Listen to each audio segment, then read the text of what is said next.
Merci beaucoup. Alors, j'espère que vous êtes encore en forme parce que je vais tout de suite commencer avec un graphe important, un petit peu complexe. C'est en fait la combinaison de 3 graphes que j'ai récupérés de sources récentes que vous pouvez, en lesquelles je vous demande d'avoir confiance parce qu'elles ont été vérifiées plus d'une fois. Donc, la première grosse courbe, c'est la courbe d'émissions de CO2 sur la Terre depuis 1970. Elle n'a fait qu'augmenter, et on peut voir qu'elle a augmenté beaucoup plus vite que la population mondiale, qui est la ligne pointillée, presque ligne pointillée, en fait c'est une courbe, qui est l'augmentation de la population.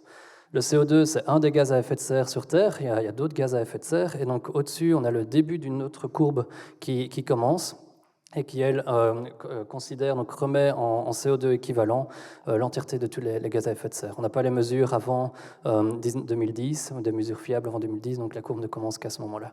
Et puis, ce qui est intéressant de voir, c'est que l'objectif de 1,5 degré, donc de limiter le réchauffement climatique à 1,5 degré, il implique une diminution drastique de nos émissions. Donc, ce sont vraiment les émissions de gaz à effet de serre produites par les hommes ici. Alors, on peut être optimiste, on peut croire en la technologie. La technologie, elle arrivera trop tard, elle n'est pas encore là. On a attendu 30 ans, 50 ans, elle n'a toujours pas été là. Et je ne sais pas si c'est de l'humour de la part des scientifiques d'avoir osé dessiner cette courbe et de se dire qu'on peut y arriver, mais il y a de fortes chances qu'on n'y arrivera pas. Je crois qu'ils commencent enfin, ils s'en sont rendus compte également, puisque dorénavant, donc on étudie plutôt que cette option de réduire au mieux les 2 degrés, mais encore là, il faut être vraiment optimiste, voire vraiment utopique pour imaginer le faire. En haut, la toute dernière courbe, tout en haut, c'est ce qui est attendu comme émission de gaz à effet de serre si on continue à appliquer les politiques, les mesures actuelles, donc y compris donc dans le monde entier, mais y compris par exemple la stratégie 2000 watts ici pour la Suisse. Donc si on garde le statu quo avec les politiques actuelles, c'est pas droit dans le mur, mais on arrivera il y a un effet boule de neige qui va se produire, c'est pas 2, 3, 4, 5, 6 degrés, c'est incompréhensible. On sait déjà qu'il n'y a que 2 degrés, donc il n'y a plus de glace, il n'y a plus de forêt tropicale en Amazonie, tout le climat sur Terre est bouleversé avec ce que ça peut impliquer sur les hommes. Donc le status quo, il est juste pas possible. Alors on est ici pour parler de la construction. Quel est notre impact dans l'industrie de la construction? Il est de 11%. Et ça, c'est juste la construction et la démolition des bâtiments. L'opération des bâtiments, donc le chauffage, la ventilation, le refroidissement des bâtiments, c'est 28%. Donc effectivement, d'abord, il faut isoler, d'abord, il faut avoir des meilleurs systèmes de production de chaleur, etc. 17% pour les bâtiments résidentiels d'énergie opérationnelle et 11% pour les bâtiments non résidentiels. Et puis 23% pour le transport et 38% pour toutes les autres industries, donc nourriture, électronique, etc. 11%, ça c'est qu'il faut arriver à réduire à 0 si on veut rester optimiste. Et donc le global warming, le réchauffement climatique, c'est juste un des effets. Évidemment, l'industrie de la construction produit énormément de déchets. Ce sont des déchets qui coûtent, ce sont des déchets qui sont difficilement gérables. Et ça, c'est peut-être quelque chose qu'on arrive à toucher plus facilement de manière locale, surtout ici à Genève. Évidemment, si on utilise de nouveaux matériaux, on participe dans une certaine mesure à l'épuisement des ressources qui existent, mais dont l'extraction nécessite la destruction de milieux où il y a de la biodiversité, etc., de milieux naturels. Et puis finalement, si on remplace, si on démolit, on sait que si on construit aujourd'hui, il y a une chance sur 2 qu'en fait, on construit sur un terrain qui a déjà été bâti, donc il faut démolir. Eh bien, on participe d'une certaine manière à une perte de culture, de savoir-faire dans ces bâtiments. Donc, quelle est la solution? N'en déplaise à mon prédécesseur, il n'y a pas de matériaux miracle. Il faut juste arrêter de construire, arrêter de démolir. Et si on se permet de construire, alors c'est seulement dans des cas extrêmes, par exemple, là où c'est justifié pour des questions de respect des droits de l'homme, par exemple, on parle du logement. Et effectivement, la population augmente, effectivement, la population urbaine va augmenter. On doit juste accepter, plutôt que de densifier les villes, accepter de vivre avec moins de surface. moins d'espace. Et peut-être que le bâtiment ici est un bon exemple d'endroit que l'on peut encore intensifier en termes d'usage. Alors, bon, ah oui, un petit problème de police ici. Donc effectivement, il y a toujours malheureusement, il y aura toujours un besoin de transformation du bâti, de construction, de démolition. Il faut isoler les bâtiments, donc voilà, il y a un besoin de transformation. Même si on veut pouvoir intensifier l'usage, il faut également apporter des transformations. Et donc, quelles sont les bonnes manières de faire entre-temps? Quelles sont les moins mauvaises manières de faire entre-temps? Et c'est là que vient l'économie circulaire appliquée à la construction. Donc l'économie circulaire qui vient en contraste avec l'économie linéaire qui est l'économie actuelle, donc on produit, on utilise et puis on jette. L'économie circulaire, c'est quoi? C'est garder les produits existants le plus longtemps possible, donc vraiment allonger leur durée de vie le plus longtemps possible. Et donc, ce n'est pas nécessairement instaurer les boucles c'est un résultat de cet objectif. Et donc, qu'est-ce qu'on essaye de faire? On évite de produire du neuf, on évite de jeter, on essaye d'utiliser l'objet tel qu'il est, le produit tel qu'il est. Si on parle de bâtiment, le produit, ça peut être un bâtiment, ça peut être un composant du bâtiment. Sans le maintenir, on change peut-être l'usage du bâtiment sans le transformer. Si ce n'est plus possible, alors on se permet d'adapter le bâtiment, de le maintenir, de le transformer, légèrement de le réparer. Et puis on revient à l'utiliser, donc on remonte avec les boucles du haut, et puis si ça, ce n'est de nouveau plus possible, alors on se permet enfin de démanteler certains composants, de les réutiliser ailleurs dans d'autres sites, et puis on revient tout en haut, on essaie d'utiliser le plus longtemps possible le produit existant, de l'adapter, etc. Et puis seulement tout à la fin, on se permet de reproduire un nouveau matériau, et donc de faire ce qu'on appelle communément du recyclage. Et donc il y a une hiérarchie dans ces stratégies, parce qu'il est attendu que plus la stratégie est élevée ici sur mon graphe, moins elle émettra d'émissions de gaz à effet de serre. Alors on est très bon pour recycler les matériaux, on est très bon pour adapter, transformer et utiliser les composants tels qu'ils sont. Par contre, le réemploi des composants, c'est tout nouveau. On en parle sérieusement que depuis 5-6 ans seulement, en Suisse, mais également ailleurs en Europe et aux États-Unis. Donc le réemploi des composants de construction, c'est quoi? Ça peut être expliqué avec cet exemple-ci. Donc c'est un pont à la frontière entre la Suisse et l'Allemagne, sur le Rhin, à Gliso, qui a été construit en 1810. En 1919, les autorités ont décidé de remplacer ce pont par un pont plus large pour avoir plus de circulation, un pont plus haut également. Et quelques mois plus tard, les moines du village d'à côté se sont arrangés pour pouvoir récupérer certains des montants de ce pont et d'autres poutres du pont pour pouvoir construire la grange que l'on voit ici en dessous. Et d'ailleurs, on peut voir certaines marques de découpe dans les colonnes ici. Donc ça, c'était quelques mois plus tard, en 1920. 2019, la photo a été prise. Je crois qu'aujourd'hui, la grange est toujours debout. Et donc au final, qu'est-ce qu'on a? On a un bâtiment qui a 100 ans seulement, mais qui est fait de composants qui ont 200 ans. Donc c'est vraiment ça l'objectif du réemploi, c'est d'avoir des composants qui survivent à l'obsolescence de leur bâtiment, de leur construction. On voit ici les traces à l'intérieur de la grange. Les traces de découpe, donc les matériaux eux-mêmes qui sont un témoin de l'histoire, de leur histoire passée. Alors des exemples, il y en a des plus récents, c'est celui dont j'espère que vous avez déjà entendu parler, c'est à Winterthur par le Baubureau in situ, où 90% ou dans les environs de matériaux ont été réutilisés, si on regarde le volume.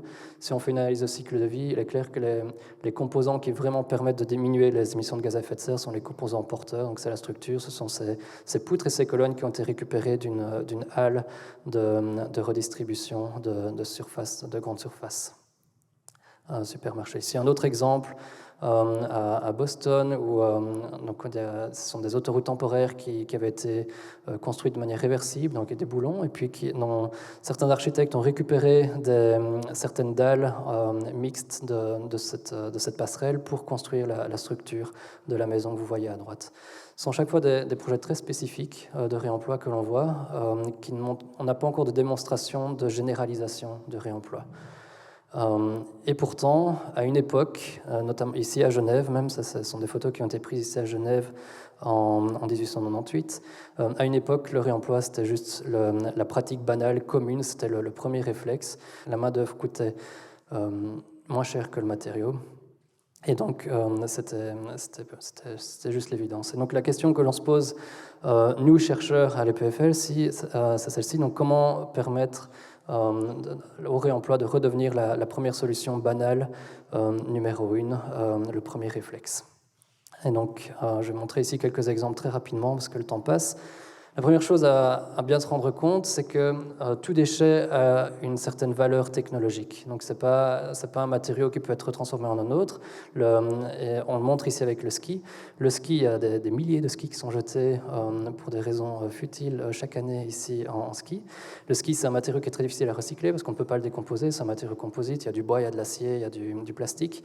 Et pourtant, même si c'est un déchet pour certains, le ski il a encore des qualités technique très intéressante, il plie très bien dans une direction, il est très rigide dans l'autre, et moyennant quelques efforts de computation, donc de conception digitale, on peut réutiliser le ski, par exemple, de cette manière pour construire des voûtes freeform, donc de forme libre, qui autrement aurait été construite avec du bois de bonne qualité. Si on fait une analyse de cycle de vie de cette coque, on remarque que le ski, qui est le pire des déchets, permet d'avoir un impact environnemental plus faible que le bois, qui est considéré comme le matériau vert par excellence par beaucoup.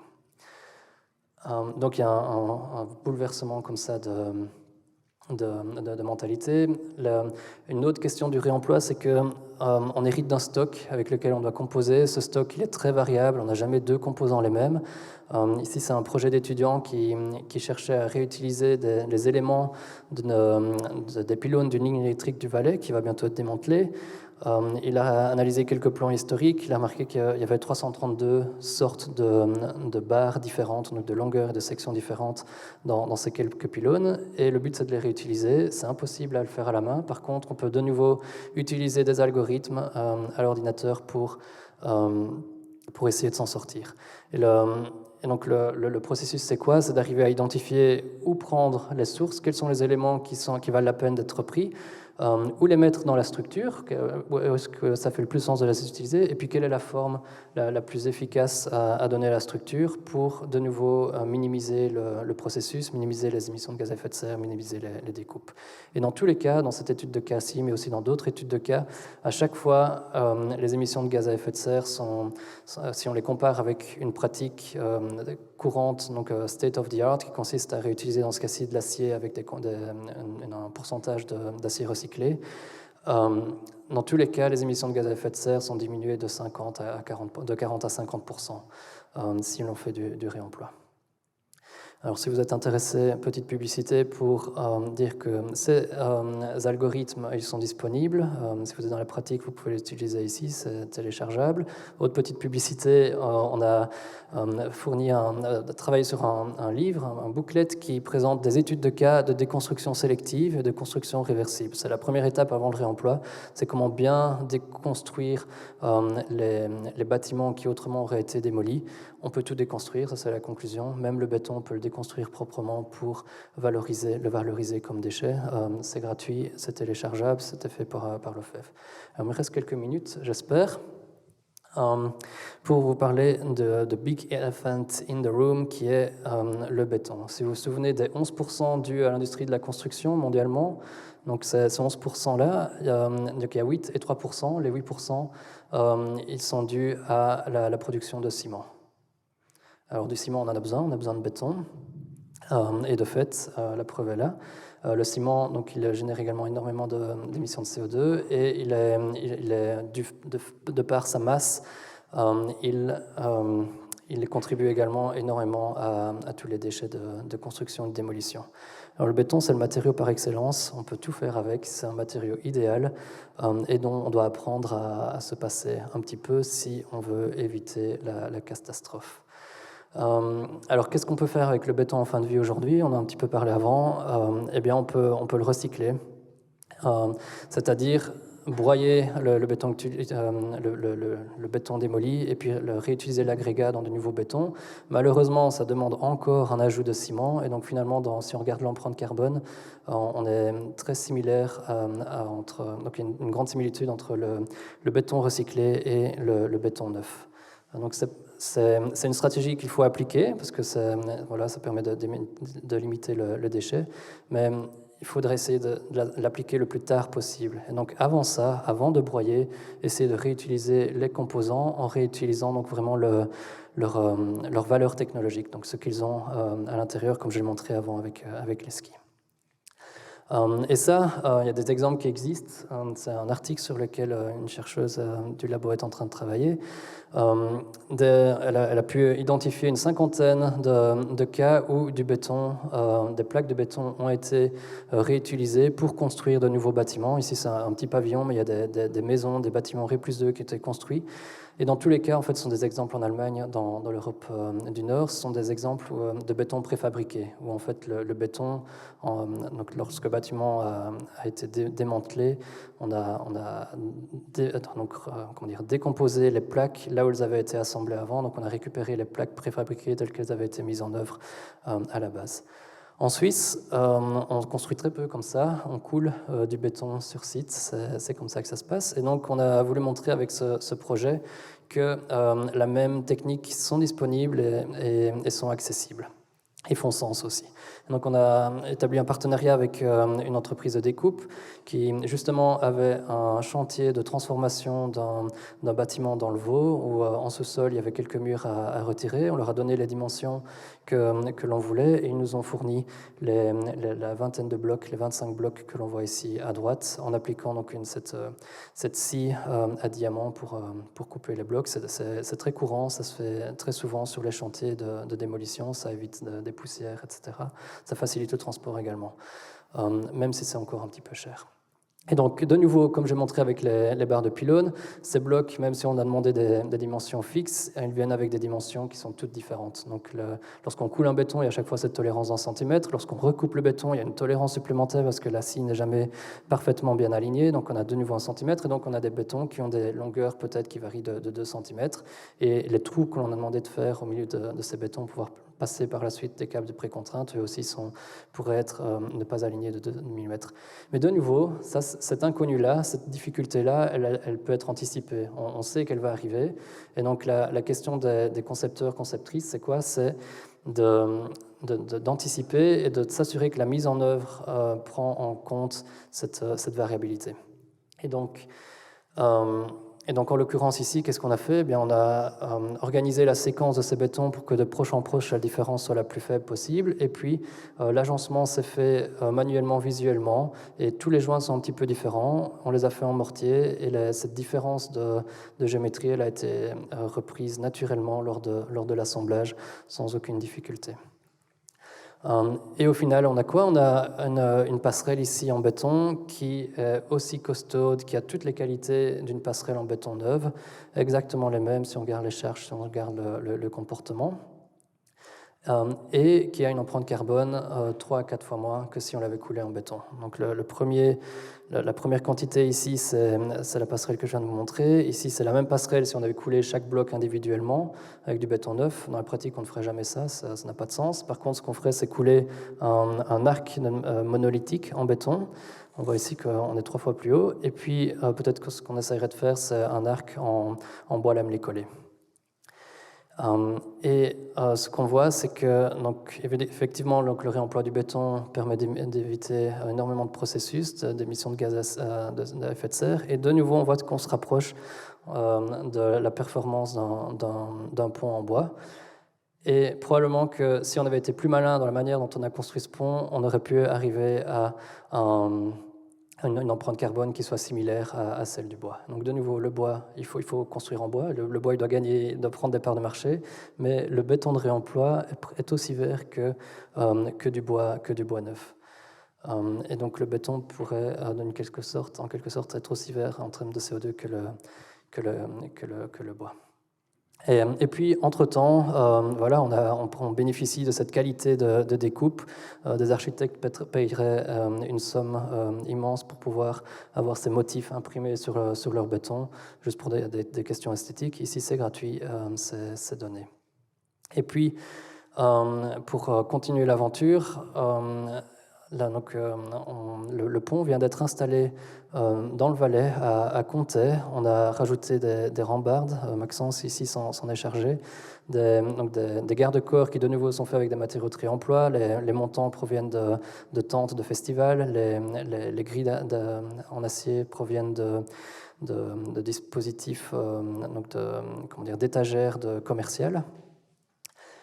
Et on va étudier le pont pour montrer que dans 2 ans, le pont il aura toujours ces mêmes qualités et que ce n'est pas une approche si utopique finalement. Voilà, je vais m'arrêter ici. Merci beaucoup.